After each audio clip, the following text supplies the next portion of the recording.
Hello everyone. Chapter 9 Force and Law of Motion. Today's topic is second law of motion. The first law of motion indicates that when unbalanced external force act on object its velocity change, that is object get an acceleration. हमने ये पढ़ा था first में अंदर, अगर कोई unbalance external force अगर लगाया जाता है किसी ऑब्जेक्ट पे तो उसकी वेलोसिटी में चेंजेस होता है. वेलोसिटी में चेंजेस क्या कहलाता है? एक्सेलरेशन. तो उससे क्या प्राप्त होती है? एक्सेलरेशन में चला जाता है object. We would now like to study the acceleration of an object depend on the force applied to it and how we measure a force. अब हम बात करते हैं कि एक्सेलरेशन, किसी ऑब्जेक्ट का एक्सेलरेशन जो है उसके ऊपर लगाए गए फोर्स पे किस तरह से डिपेंड करता है और किस तरह से उस फोर्स को मेजर कर सकते हैं. Let us recount some observation from our everyday life. अपने डेली लाइफ में होने वाले कुछ एग्जांपल्स देखते हैं. During the game of table tennis, if the ball hit a player it does not hurt him. जब हम टेबल टेनिस खेलते हैं उसमें बॉल जो हिट करती है प्लेयर को तो उसमें कोई हर्ट नहीं होता है ना, कोई चोट वगैरह नहीं लगती. On the other hand when a fast moving cricket ball hit a spectator it may hurt him. पर आपने देखा होगा कि अगर आप क्रिकेट खेल रहे हो तो क्रिकेट की बॉल जो है वो आपको ज़रूर हर्ट कर सकती है. A truck at the rest does not require any attention when parked along a roadside, but a moving truck even at a speed as low as 5 meter per second may kill a person standing in a path. ये कहना चाह रहा है कि अगर कोई truck सड़क के किनारे पे खड़ा है तो वो आपका ध्यान अटेंशन नहीं करता, पर एक स्लो स्पीड से आता हुआ भी है जिसकी स्पीड जो है 5 मीटर पर सेकेंड है, स्पीड से आता हुआ ट्रक किसी पर्सन को हिट करके किल कर दे तो वो आपका ध्यान क्या करता है? अट्रैक्ट करता है. A small mass such as a bullet may kill a person when fired from a gun. एक छोटी सी मास वाली बुलेट जो होती है, जो गन से फायर की जाती है, वो भी क्या करती है? एक पर्सन को किल कर सकती है. These observation suggest that the impact produce by the object depend on their mass and velocity. ये सारे ऑब्जर्वेशन जो है वो हमें ये बताते हैं कि ऑब्जेक्ट जो है डिपेंड करता है, ऑब्जेक्ट इम्पैक्ट ये डिपेंड करता है कि उसके द्वारा प्रोड्यूस किया गया जो इम्पैक्ट है वो उसके मास और वेलोसिटी पे डिपेंड करता है. किस पे डिपेंड करता है? उसके मास और वेलोसिटी, यानी उसमें वजन कितना है और उसकी स्पीड कितनी है उस पर डिपेंड करना है.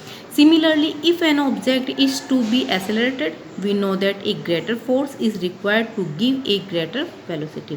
हम जानते हैं कि किसी ऑब्जेक्ट के एक्सेलरेशन जो चल रहा है यानी वेलोसिटी में जो चेंज है तो एक ग्रेटर फोर्स लगाना पड़ता है उसकी वेलोसिटी में अगर बहुत ज़्यादा चेंज करना हो.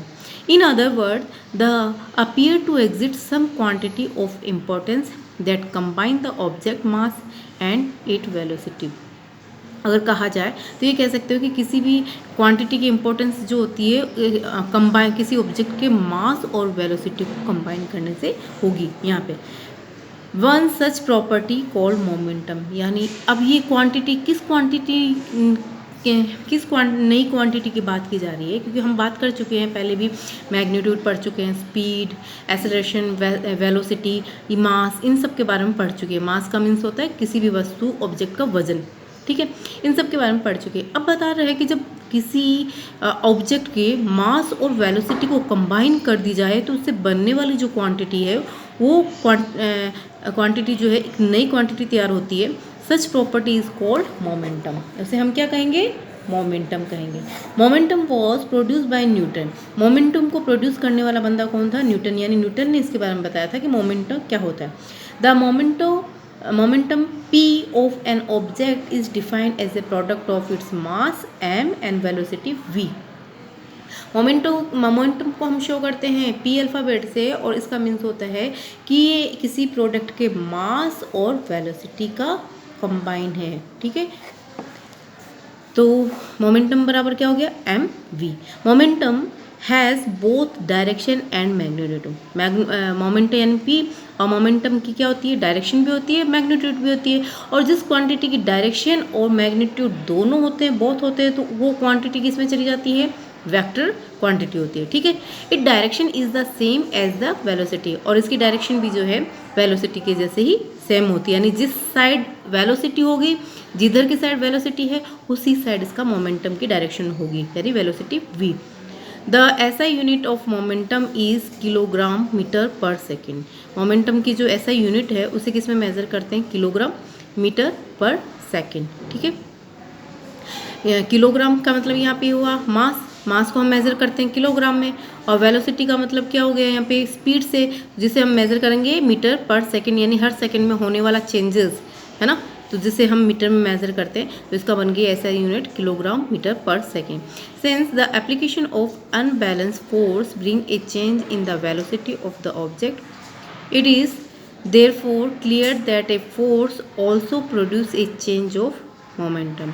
जैसे इसके एक एप्लीकेशन से, यूजर से ये पता चलता है कि कोई अनबैलेंस फोर्स लगाया जाता है या लाया जाता है वेलोसिटी, किसी भी ऑब्जेक्ट की वेलोसिटी को चेंज करने के लिए, it is that clear a force also produce change in momentum. अगर कोई अनबैलेंस फोर्स किसी ऑब्जेक्ट पे लगाया जाता है उसकी वेलोसिटी को चेंज करने के लिए, तो वो फोर्स जो है उसके मोमेंटम को भी चेंज करता है।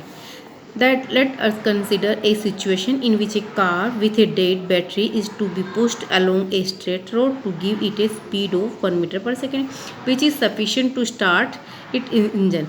If one or two person give a sudden push to it, it hardly start। अगर जैसे कोई भी कार, एक सिचुएशन की बात की जा रही है कि कोई कार जो है जिसकी डेड बैटरी है और उसे पुश की जाती है स्ट्रेट रोड के ऊपर एक 1 मीटर पर सेकेंड के हिसाब से स्टार्ट करने के लिए पुश करना है।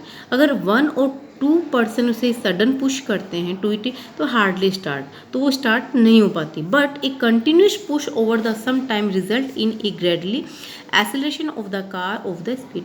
परंतु वो अचानक से करते हैं उससे स्टार्ट नहीं होता, लेकिन वो कंटिन्यूस पुश को करते रहते हैं, तो कंटिन्यूस पुश को करते रहने की वजह से उनकी एक्सेलरेशन में जो चेंज होता है तो उसकी कार की स्पीड जो है वो चेंज होती है। It means that the change of momentum of the car is not only determined by the magnitude of the force but also by the time during which the force is excreted। इससे ये show होता है कि the force of momentum of the car का जो force का जो change of memento जो है वो केवल उस पर लगाए गए मैग्नीट्यूड के फोर्स पे डिपेंड नहीं करता, बट साथ साथ वो किस पे डिपेंड करता है, उस फोर्स के दौरान लगने वाला टाइम जो है, कितना टाइम वो ले रहा है उस फोर्स को अप्लाई करने का, तो उस पर भी डिपेंड करता है। It may then also be conclude the force necessary change the momentum of object depend on the time rate at which the momentum is changed। इससे ये क्लियर होता है कि किसी भी ऑब्जेक्ट के मोमेंटम को चेंज करने के लिए डिपेंड करता है उसका मोमेंटो जो है इसकी रेट एट द रेट पे चेंज करता है। तो सेकंड लॉ ऑफ मोशन क्या बन रहा है हमारा, the second law of motion state that the rate of change memento of object, यानी जो मोमेंटम की रेट जो है मास के साथ में मोमेंट यानी mv,